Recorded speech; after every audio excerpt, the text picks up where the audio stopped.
Hi guys, welcome back to my channel.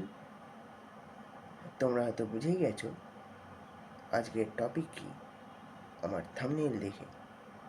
হ্যাঁ, আজকের topic হচ্ছে blood falls in Antarctica. Let's go. Imagine করবেন যে অ্যান্টার্কটিকার সাদা ধপধপে বরফের মধ্যে থেকে হঠাৎ একটা লাল রঙের ওয়াটারফল বের হচ্ছে। দেখতে এক্স্যাক্টলি মনে হয় যেন গ্লেশিয়ার থেকে ব্লাড পড়ছে।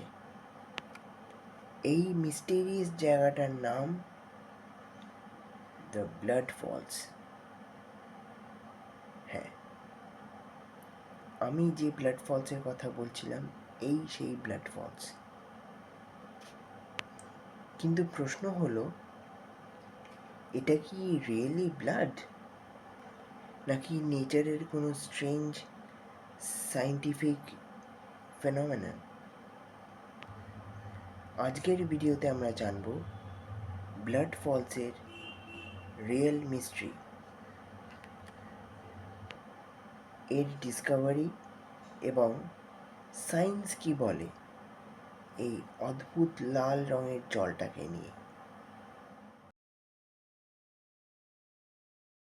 অ্যাকচুয়ালি এই ব্লাড ফলস অ্যান্টার্কটিকার কোথায়?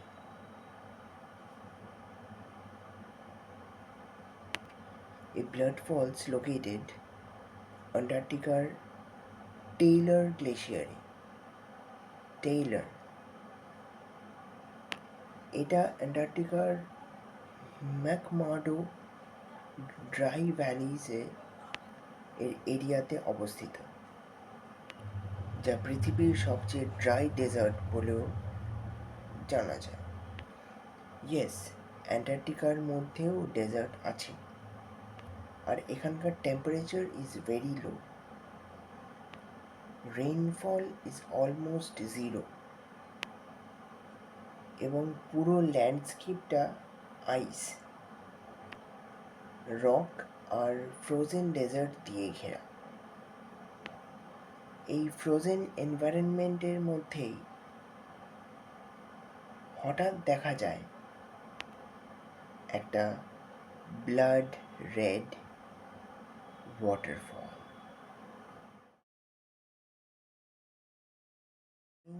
ফেনোমেননটা ফার্স্ট ডিসকভার হয়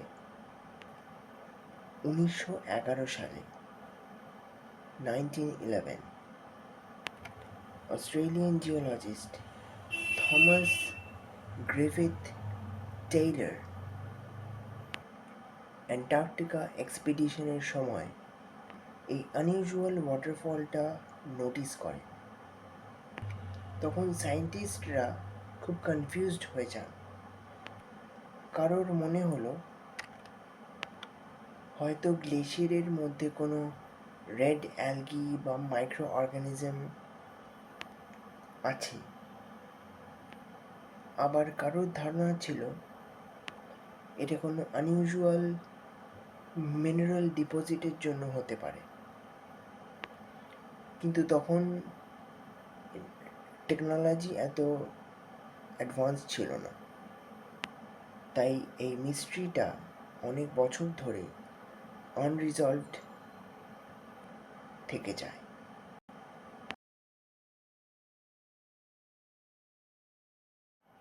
মডার্ন সায়েন্সের রিসার্চের মাধ্যমে একটা অবাক করা সত্য সামনে আসে। এক সায়েন্টিস্টের দল আবিষ্কার করেন টেইলর গ্লেশিয়ারের নিচে একটা প্রাচীন সল্ট ওয়াটার লেক আছে।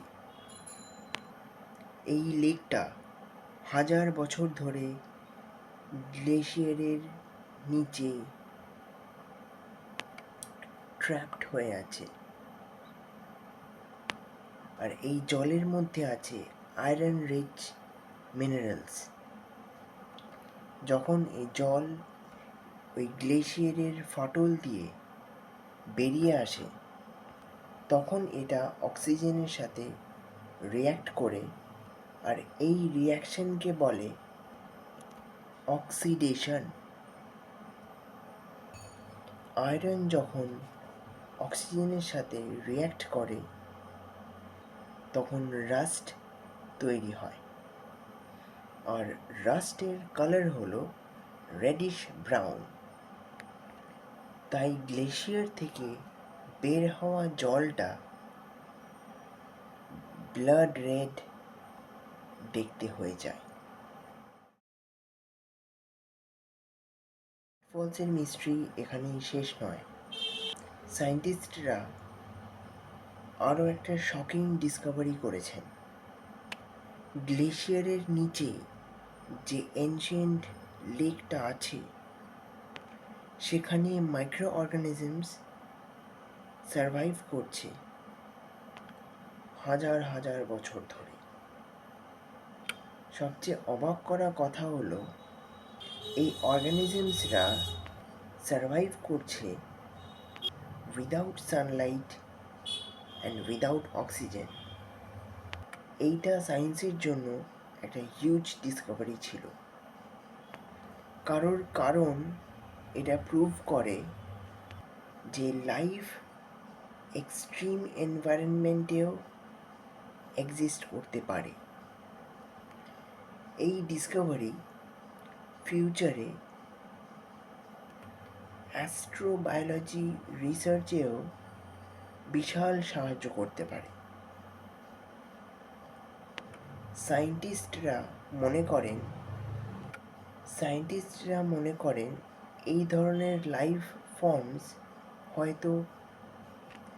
হয়তো এক্সিস্ট করতে পারে মার্স বা ইউরোপার মতো আইসি ওয়ার্ল্ডসেও।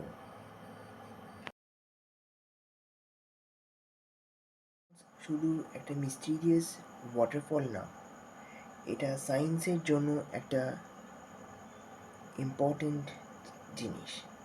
I mean to say extremely important, because এটা আমাদের হেল্প করে বুঝতে লাইফ কীভাবে এটা এক্সট্রিম এনভায়রনমেন্টেও সারভাইভ করতে পারে। গ্লেশিয়ারের নিচে একটা হিডেন ইকোসিস্টেম কীভাবে কাজ করে, এবং স্পেস এক্সপ্লোরেশনের জন্য লাইফ ডিটেকশনের পসিবিলিটিস।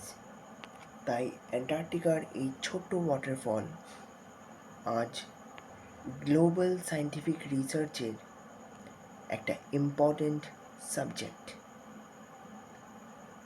নেক্সট টাইম আপনি যখন ব্লাড ফলসের ফটো বা ভিডিও দেখবেন, আর যদি পসিবল হয় ভিজিট করার, খুব ভালো কথা।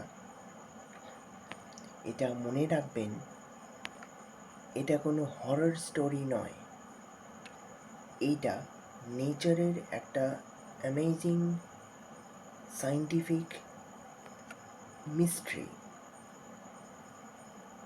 কারণ অ্যান্টার্কটিকার